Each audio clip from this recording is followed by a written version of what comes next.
नमस्कार. नवी मुंबई सिटी न्यूजमध्ये आपल्या सर्वांचं सहर्ष स्वागत. लोककल्याण सामाजिक प्रतिष्ठान, भारतीय जनता पार्टी व रिपब्लिकन पार्टी ऑफ इंडिया यांच्या संयुक्त विद्यमाने ऐरोली सेक्टर 4 येथे जयंती महापुरुषांची, वारसा विचारांचा, सन्मान संविधानाचा या महोत्सवाचे आयोजन करण्यात आले होते. मागील 2 वर्षापासून लोककल्याण सामाजिक प्रतिष्ठानच्या माध्यमातून या जयंती महोत्सवाचे आयोजन करण्यात येते. यंदाच्या वर्षी त्यांना भाजपा व आरपीआयची मोलाची साथ लाभली असून मोठ्या जल्लोषात जयंती उत्सव साजरा करण्यात आला. या जयंती महापुरुषांची, वारसा विचारांचा, सन्मान संविधानाचा या महोत्सवामध्ये सर्व महापुरुषांच्या विचारांचा जागर करण्यात आला. तथागत भगवान बुद्ध, चक्रवर्ती सम्राट अशोक, संत रोहिदास, राजमाता जिजाऊ, छत्रपती शिवाजी महाराज, छत्रपती संभाजी महाराज, राजमाता अहिल्यादेवी होळकर, महात्मा ज्योतिबा फुले, सावित्रीबाई फुले, फातिमा शेख, राजर्षी शाहू महाराज, भारतीय राज्यघटनेचे शिल्पकार विश्वरत्न डॉक्टर बाबासाहेब आंबेडकर, माता रमाई, लोकशाहीर अण्णाभाऊ साठे यांच्या संयुक्त जयंतीनिमित्त या महापुरुषांचे महान विचार घराघरांमध्ये पोहोचवण्याकरता जयंती महापुरुषांची या कार्यक्रमांचे आयोजन करण्यात आले होते. प्रत्येक जाती धर्मातील महापुरुषांना एकत्रित आणून त्यांची जयंती साजरी करण्याची ही ऐरोलीतील एकमेव जयंती उत्सव आहे.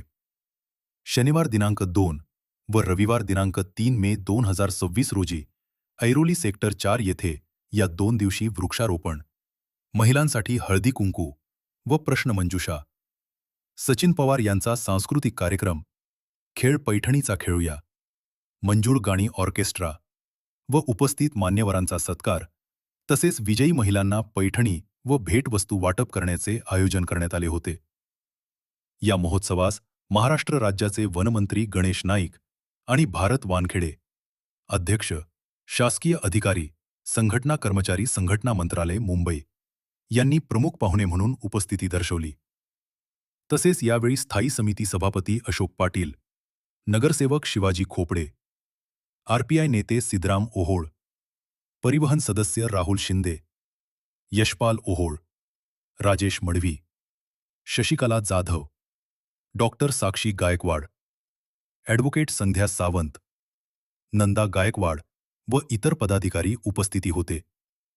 कार्यक्रमाचे प्रमुख सल्लागार ॲडव्होकेट दीपक गायकवाड व संस्थापकीय अध्यक्ष कैलास काटे यांच्यासह उत्सव यशस्वी करण्याकरता अध्यक्ष गंगाधर कांबळे, राहुल पदारे, प्रकाश सकपाळ, परमेश्वर कंकाळ, डॉक्टर साक्षी गायकवाड, सोनाली काटे, उषा कांबळे, निर्मला गायकवाड यांची सह शेकडो प्रेक्षकांनी उपस्थिती दर्शवली. हे बघा, भारतीय जनता पार्टी ऐरोली विभाग आणि आरपीआय रामदास आठवले गट यांच्या माध्यमातून संयुक्त महापुरुषांची जयंती या ठिकाणी साजरी केली गेली आणि अतिशय समाधानकारक वातावरण निर्माण केले.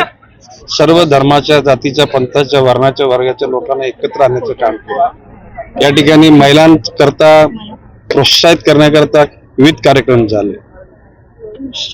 आमचे प्रमुख कार्यकर्त्यापैकी ॲडव्होकेट दीपक गायकवाड आणि कैलास काटे यांनी प्रामुख्यानं त्या ठिकाणी कष्ट करून सगळ्या लोकांना एकत्र केलं. भविष्य काळामध्ये मी ठरवलेलं की दरवर्षाला इथे कार्यक्रमाला येणार, एकच वर्षाला एकच बेला कशाला 4दा बोलवा वर्षाला, मी त्याला येईन. जय हिंद, जय महाराष्ट्र. सर्वप्रथम या संयुक्त महापुरुषांच्या जयंती दिनानिमित्त मी तमाम भारतीय नागरिकांना, भारतवासियांना, या नवी मुंबईतील सर्व नागरिकांना जयंतीच्या खूप खूप मंगलमय हार्दिक शुभेच्छा देतो. आणि आजच्या या ऐरोली या ठिकाणी मला एक प्रमुख पाहुणे म्हणून, चीफ गेस्ट म्हणून बोलायलाबद्दल मंडळाचे मी सर्वांचे आभार मानतो.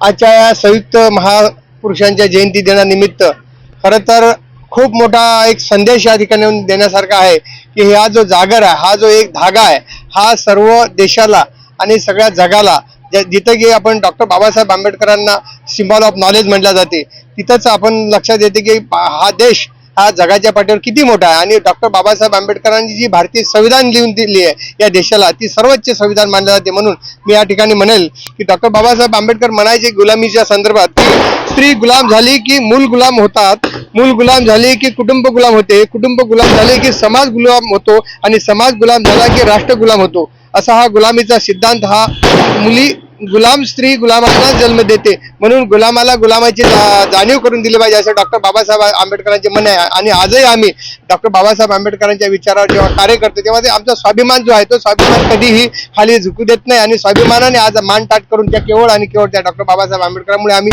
या ठिकाणी आहोत.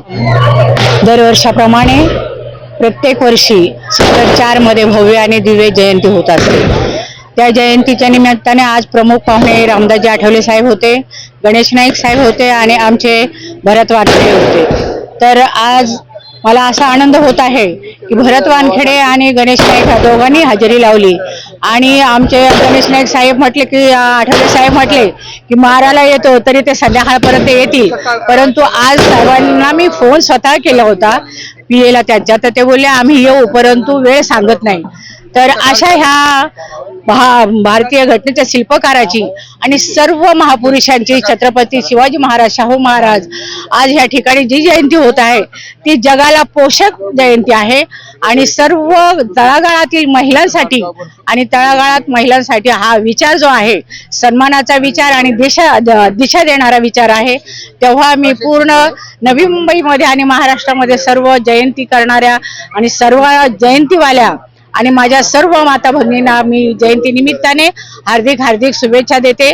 कारण नवी मुंबई ही आपली प्रत्येक वेळेस महाराष्ट्रात पहिला नंबर असतो, ते गणेश नाईक साहेबांचं श्रेय आहे. आणि इथे जे कामगार लोक आहेत, त्या जयंती बुद्ध जयंती होती त्याच दिवशी कामगार जयंती पण होती, तर त्या निमित्ताने मी कामगार लोकांचा नालंदा बुद्ध विहारामध्ये बुद्धश्री भंतेजींच्या हस्ते त्यांचा सत्कारही केला.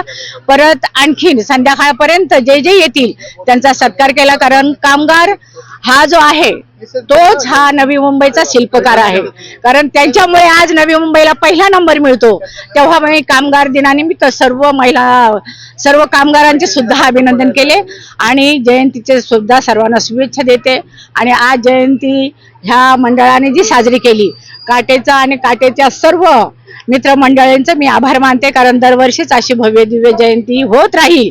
जयंतीला सर्व लोक येतील, कारण जयंती ही महापुरुषांची आहे आणि चांगले विचार ऐकण्याचे आहे आणि जीवन जगण्याचे विचार आहेत. त्याच्यामुळे जयंतीला सर्व मान्यवर आणि सर्व उपासक उपासिका आणि बाबासाहेबांना मानणारे, शिवाजी महाराजांना मानणारे, माता रमाईला मानणारे, आपल्या सावित्रीमाईला मानणारे, जिजाऊला मानणारे, हे सर्व महिला इथे काल उपस्थित होत्या. काल तर 12-12:30ला साहेब आम्ही घरी गेलो, कारण पैठणीचा खेळ होता. तर सर्व महिलांना त्याचा आनंद व्यक्त करता आला आणि आजही महिला सर्व आलेल्या आहेत आणि जयंती फार भव्य दिव्य इथे साजरी होते. साहेब, सर्वप्रथम मला फार आनंद होतोय. आज आम्ही इथे फार मोठ्या जोमात आणि जोरात महापुरुषांची जयंती करतोय. आपण बघत असाल आज लोकांनी समाजाने महापुरुषांना वाटून घेतले, परंतु आज आम्ही लोककल्याण सामाजिक प्रतिष्ठानच्या द्वारे एक संदेश देऊ इच्छितो की हे जे महापुरुष आहेत हे कुणी एका समाजाचे, कुणी एका जातीचे, कुणी एका धर्माचे नाही आहेत. हे महापुरुष आपल्या सर्वांचे आहेत आणि या सर्वांचा आपण आदर्श घ्यावा या उद्देशाने आम्ही लोककल्याण सामाजिक प्रतिष्ठानच्या द्वारे आम्ही दरवर्षी आणि ह्याच्या पुढे निरंतर असा हा कार्यक्रम घ्यायचा आम्ही मानस ठेवलेला आहे. परंतु हा एवढा स्तुत्य कार्यक्रम करत असताना मला इथे सांगायला फार खंत वाटते की एवढ्या महापुरुषांची जयंती आपण साजरी करत असताना स्थानिक काही लोकांचा याला विरोध आहे. त्यांनी बऱ्याचशा लोकांना त्यांची दिशाभूल करण्याचा प्रयत्न केला. त्यांनी त्यांना सांगितलं की महापुरुष जयंतीला जाऊ नका, सदर कार्यक्रमासाठी कुठल्या प्रकारची सहायता करू नका, अशा प्रकारची खंत मला फार वाटते. परंतु ह्या माझ्या स्थानिक लोकांनी ह्या जो उत्स्फूर्त प्रतिसाद आहे आज कालचा आणि आजचा प्रतिसाद बघता अशा लोकांना चांगली चपराक दिली आहे असं मी माझ्या या भाषणात बोलेल. जय हिंद, जय महाराष्ट्र, जय हिंद. लोककल्याण सामाजिक विकास संस्था व भारतीय जनता पार्टी प्रभाग क्रमांक 4 व रिपब्लिकन पार्टी ऑफ इंडिया यांच्या संयुक्त विद्यमाने आपण हे सलग दुसरं वर्ष आहे ही महापुरुषांची जयंती साजरी करत आहोत. केवळ बाबासाहेब आंबेडकर नव्हे तर छत्रपती शिवाजी महाराज होते, संभाजी महाराज, महात्मा फुले, सावित्रीबाई फुले, सगळ्याच महापुरुषांची आपण जयंती साजरी करत असतो. जयंती साजरी करत असताना आपला उद्देश एक असतो की बाबा सर्व लोकांचं म्हणजे मनोमिलन झालं पाहिजे, सगळे लोक एकत्र येतात. त्या निमित्ताने आपल्या विचाराची घेवाणदेवाण होते. तसेच या महाराष्ट्राचे लाडके मंत्री माननीय गणेशजी नाईक साहेब हे स्वतः इथे आले होते.